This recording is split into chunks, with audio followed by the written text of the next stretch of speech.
नमस्कार दोस्तों, स्वागत है आप सभी का आज के मुख्य समाचार के इस वीडियो में, जहां हम आपके लिए हर दिन लेकर आते हैं देश और दुनिया की तमाम बड़ी खबरें। एक एक करके 50 बड़ी खबरों को सिर्फ 10 मिनट में जानेंगे। वीडियो के साथ अंत तक बने रहें। साथ ही आपसे एक छोटी सी रिक्वेस्ट है, अगर आपने अभी तक इस वीडियो को लाइक नहीं किया तो लाइक जरूर कर दे। साथ ही वीडियो के नीचे दिए गए इस लाल रंग के सब्सक्राइब बटन को जरूर दबा दें और इस घंटी को भी दबाएं ताकि आपको दिन भर की बड़ी खबरों की जानकारी लगातार मिलती रहे। तो चलिए दोस्तों, वीडियो को फटाफट शुरू करते हैं। चीन के साइबर हमले रोकने को केंद्र ने उठाया सख्त कदम। टेलीकॉम लाइसेंस नियमों में कर दिया बदलाव। जी हां, केंद्र की नरेंद्र मोदी सरकार हाल ही में हुए चीन के साइबर हमलों के मद्देनजर टेलीकॉम सेक्टर में चाइनीज कंपनियों के बढ़ते दबदबे को रोकने की तैयारी कर रही है। भारत की मौजूदा 4G और आने वाली 5G टेक्नोलॉजी के प्रसार के लिए केंद्र सरकार ने अपने लाइसेंस रूल्स में बदलाव किया है। केंद्र सरकार ने यह कदम हाल ही में चीन की ओर से भारत के क्रिटिकल साइबर या टेलीकॉम एरिया में किए गए साइबर अटैक के बाद उठाया है। इससे असुरक्षित और अवांछनीय वेंडर्स को इस सेक्टर से दूर रखा जा सकेगा, क्योंकि चीन लगातार भारत के हर सेक्टर पर साइबर हमला कर रहा है, जिससे भारत को सुरक्षित रहना होगा। इसलिए भारत कड़े कदम उठा रहा है ताकि चीन पर निर्भरता कम हो। और अगली बड़ी खबर की बात करें तो कोरोना टीकाकरण की रफ्तार बढ़ाने के लिए केंद्र ने कसी कमर। आज से शुरू हो रहा है हर घर दस्तक अभियान। जी हां, केंद्र सरकार कोरोना टीकाकरण की सुस्त रफ्तार को गति देने के लिए हर घर दस्तक के नाम से महा अभियान शुरू कर रही है। इस अभियान में उन जिलों पर फोकस किया जाएगा जहां टीकाकरण की गति बहुत धीमी रही है। इस महा अभियान के तहत घर घर जाकर कोरोना टीकाकरण के प्रति लोगों को जागरूक किया जाएगा। लोगों को इस घातक कोरोना संक्रमण के खिलाफ वैक्सीन लगवाने के लिए प्रोत्साहित किया जाएगा। देश में 13 राज्यों के 48 जिले ऐसे हैं जहां कोरोना टीकाकरण की पहली डोज 50% तक नहीं पहुंच पाई है। इसलिए हर घर दस्तक के नाम से महा अभियान शुरू किया जा रहा है। और अगली बड़ी खबर की बात करें तो मंदिर मस्जिद के नाम पर अतिक्रमण को लेकर योगी सरकार सख्त। सभी धार्मिक स्थलों को हटाने के लिए दिए गए निर्देश। जी हां, उत्तर प्रदेश में सड़क किनारे बने सभी धार्मिक स्थलों को लेकर बड़ा आदेश जारी हुआ है। योगी सरकार ने ऐसे सभी धार्मिक स्थलों को हटाने के निर्देश जारी किए हैं जो सड़क किनारे बने हुए हैं। दरअसल प्रदेश में धार्मिक स्थलों के नाम पर सड़कों पर अतिक्रमण को लेकर सरकार सख्त है। राज्य में कई ऐसे मंदिर है जो सड़क किनारे हैं। ऐसे में उनके आसपास दुकानें और अवैध पार्किंग समेत अतिक्रमण देखने को मिल जाता है। यह अतिक्रमण न केवल सड़कों पर आवागमन को बाधित करते हैं बल्कि लोगों को काफी परेशानी में डाल देते हैं। इसलिए अब सरकार सड़क किनारे बसे धार्मिक स्थलों को चिन्हित कर उन्हें वहां से हटाने की तैयारी कर रही है ताकि अतिक्रमण को हटाया जा सके। दोस्तों, सरकार के इस फैसले का आप समर्थन करते हैं या नहीं, नीचे कमेंट में जरूर बताएं। और अगली बड़ी खबर की बात करें तो जाम पीने वालों के लिए जेब पर असर करने वाली बड़ी खबर। जल्द महंगी हो सकती है शराब। जी हां, जल्द ही शराब महंगी हो सकती है। दरअसल जिन अल्कोहल से शराब बनती है उसकी डिमांड बहुत ज्यादा बढ़ गई है। इसके चलते एक्स्ट्रा न्यूट्रल अल्कोहल की कीमतें बढ़ाने पर विचार हो रहा है। भारत में निर्मित विदेशी शराब बनाने वाली सबसे बड़ी निर्माता कंपनी रेडिको खेतान ने अपनी एक रिपोर्ट में कहा कि सरकार 2022 तक पेट्रोल के साथ इथेनॉल मिश्रण के अपने 10% लक्ष्य की ओर बढ़ रही है, जिससे अल्कोहल की कीमतें बढ़ सकती है। गन्ने से शुगर, इथेनॉल और अल्कोहल बना सकते हैं। कंपनियां अगर इथेनॉल ज्यादा बनाएगी तो अल्कोहल का प्रोडक्शन कम हो जाएगा। प्रोडक्शन कम होगा तो अल्कोहल की सप्लाई कंपनियों को कम हो जाएगी, इससे दाम बढ़ेंगे। और अगली बड़ी खबर की बात करें तो चीन पाकिस्तान की खैर नहीं। भारत लेगा $3 अरब के 30 सशस्त्र ड्रोन। जी हां, चीन से तनाव के बीच भारत ने अपनी सैन्य क्षमताओं को बढ़ाने के लिए $3 अरब लगभग 22,000 करोड़ रुपए के 30 सशस्त्र ड्रोन खरीदने की अमेरिका के साथ एक बड़े रक्षा सौदे की योजना बनाई है। सूत्रों ने बताया कि इस योजना के अनुसार भारत के तीनों सेनाओं के लिए 10-10 MQ-9 रीपर ड्रोन खरीदे जाएंगे। इन सशस्त्र ड्रोनों को खरीदने की मंजूरी को अंतिम रूप दिया जा सकता है। इस MQ-9 प्रीडेटर ड्रोन में 48 घंटे तक टिके रहने की क्षमता है और इसकी रेंज 6000 से अधिक समुद्री मील तक की है। यह 2 टन तक अधिकतम पेलोड वहन कर सकता है। यह 9 हाई पॉइंट के साथ आता है जो हवा से जमीन पर मार करने वाली मिसाइलों के अलावा सेंसर और लेजर निर्देशित बम ले जाने में सक्षम है।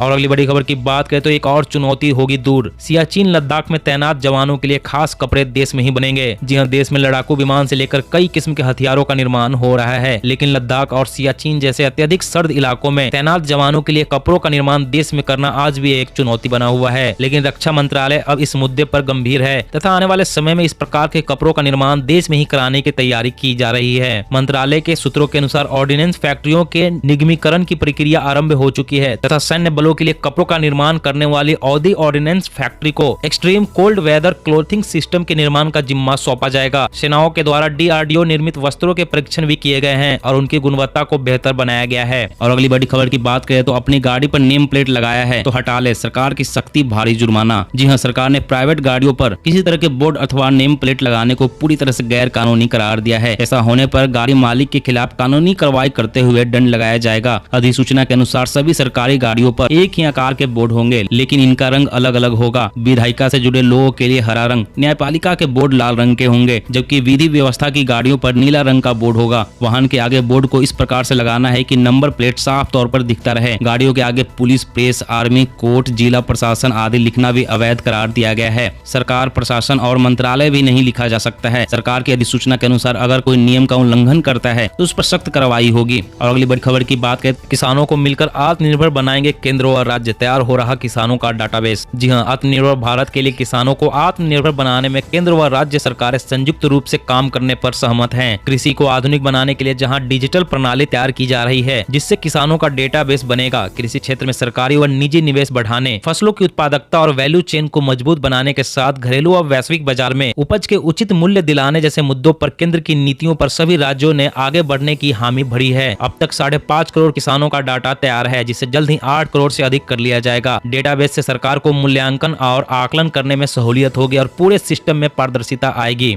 और अगली बड़ी खबर की बात करें तो इलेक्ट्रॉनिक बसें चलाने का रास्ता साफ। यूपी में 14 शहरों में 4 चरणों में चलेगी 700 बसें। जी हां, प्रदेश के 14 प्रमुख शहरों में इलेक्ट्रिक बसें चलाने का रास्ता साफ हो गया है। इन शहरों में अब 4 चरणों में ये बसें चलाई जाएंगी। इन बसों को चरणबद्ध तरीके से आपूर्ति होगी। नगर विकास विभाग ने इस पर सहमति जता दी है। राज्य सरकार शहरों को प्रदूषण मुक्त करने के लिए इलेक्ट्रिक बसें चलाने जा रही है। इन एसी बसों की खास बात यह होगी कि इनसे प्रदूषण कम फैलेगा और लोगों को सफर बेहतर होगा। इन बसों को चार्ज करने के लिए इलेक्ट्रिक चार्जिंग स्टेशन भी बनाए जाएंगे। नगर विकास विभाग ने इस संबंध में संबंधित अधिकारियों को निर्देश दे दिया है। और अगली बड़ी खबर की बात करें तो फास्ट फूड खाते हैं तो हो जाए सावधान। पिज्जा और बर्गर में होता है केमिकल का उपयोग। जानिए कौन से डिटर्जेंट से बनते हैं प्रोडक्ट्स। जी हां, अगर आप भी फास्ट फूड खाने के शौकीन हैं तो आपकी सेहत के लिए बहुत जरूरी खुलासा हुआ है। स्वास्थ्य विशेषज्ञ अक्सर फास्ट फूड सेवन न करने की सलाह देते हैं, पर अब यह सिद्ध हो गया है कि फास्ट फूड वास्तव में खतरनाक है, खासकर पिज्जा और बर्गर जिनमें केमिकल का इस्तेमाल किया जाता है। एक अध्ययन में कुछ चौंकाने वाले नतीजे आए हैं। इससे यह पता चलता है कि वास्तव में पिज्जा, बर्गर या कोई अन्य फास्ट फूड हानिकारक क्यों हो सकते हैं। अध्ययन के मुताबिक कुछ फास्ट फूड जैसे पिज्जा, बर्गर में डिटर्जेंट का इस्तेमाल किया जाता है। वहीं अध्ययन में कई नामी रेस्तरां चेन द्वारा खाद्य पदार्थों में फाथलेट्स नाम का एक पदार्थ पाया गया है जो प्लास्टिक को नरम रखता है। इनका उपयोग विनाइल फ्लोरिंग, लुब्रिकेटिंग ऑयल, साबुन, हेयर स्प्रे, लॉन्ड्री डिटर्जेंट आदि सहित कई अन्य उत्पादों में किया जाता है। और अगली बड़ी खबर की बात करें तो एटीएम में कैश नहीं होने पर बैंक पर 10,000 रुपए जुर्माना लगाने का नियम जल्द हो सकता है खत्म। आरबीआई कर रहा है समीक्षा। जी हां, एटीएम में कैश खत्म होने पर बैंकों पर तगड़ा जुर्माना लगाने का नियम खत्म हो सकता है। भारतीय रिजर्व बैंक के डिप्टी गवर्नर ने कहा कि आरबीआई एटीएम में समय से नोट नहीं डालने पर बैंकों को दंडित करने की अपनी योजना की समीक्षा कर रहा है। बैंकों से मिली प्रतिक्रिया के बाद यह कदम उठाया जा रहा है। उन्होंने कहा कि एटीएम खाली रहने पर जुर्माना लगाने के पीछे विचार यह सुनिश्चित करना है कि सभी एटीएम में हर समय नकदी उपलब्ध रहे। खासकर ग्रामीण और छोटे शहरों में इस योजना के अनुसार किसी भी एटीएम में 1 महीने में 10 घंटे से अधिक समय तक कैश नहीं रहने पर प्रति एटीएम 10,000 रुपए का जुर्माना लगेगा। लेकिन आरबीआई अपने इस नियम को बदलने की तैयारी कर रहा है।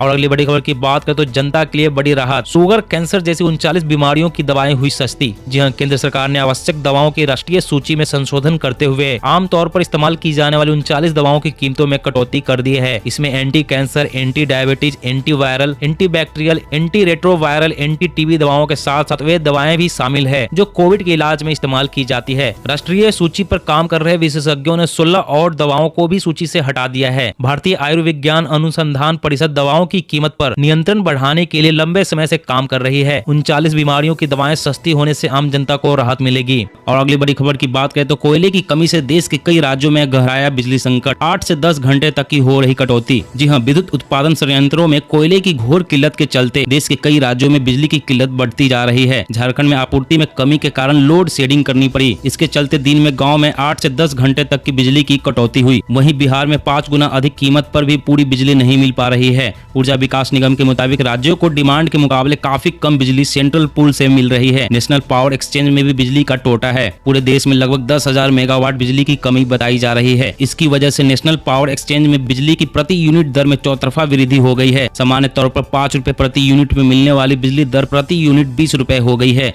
और अगली बड़ी खबर की बात करें तो डेयरी प्रोडक्ट्स के नाम पर नॉन डेयरी सामान अब ऑनलाइन नहीं बिकेंगे। एफएसएसआई ने हटाने का दिया फरमान। जी हां, भारतीय खाद्य सुरक्षा और नियामक प्राधिकरण ने ई कॉमर्स कंपनियों को ऐसे गैर डेयरी और पौधे से बनने वाले पेय पदार्थ को अपने प्लेटफॉर्म से हटाने का निर्देश दिया है जिन्हें डेयरी प्रोडक्ट्स के लेबल के साथ बेचा जा रहा है। खबर के मुताबिक एफएसएसआई ने राज्यों को पौधे से बनने वाले पेय और खाद्य उत्पादों के लिए डेयरी लेबल के इस्तेमाल की जाँच का भी निर्देश दिया है। साथ ही सभी ई कॉमर्स कंपनियों को निर्देश दिया गया है कि वे ऐसे प्रोडक्ट्स को अपने प्लेटफॉर्म प्लेटफॉर्म से हटाया जिन्हें डेयरी प्रोडक्ट्स के नाम से बेचा जा रहा है। यह डेयरी प्रोडक्ट से जुड़े रेगुलेटरी नियमों का उल्लंघन है। एफएसएसआई ने स्पष्ट किया है कि भविष्य में इस तरह के प्रोडक्ट्स की बिक्री की परमिशन नहीं दी जाएगी। दोस्तों आज की खबरों में बस इतना ही। इसी तरह हर रोज काम की खबरें जानने के लिए आप हमेशा हमारे साथ जुड़े रहें। हमारे साथ जुड़ने के लिए इस वीडियो के नीचे दिए गए इस लाल रंग के सब्सक्राइब बटन को जरूर दबा लें और इस घंटी को भी दबाएं ताकि आपको हर खबर की सटीक जानकारी मिल सके। जय हिंद, जय भारत।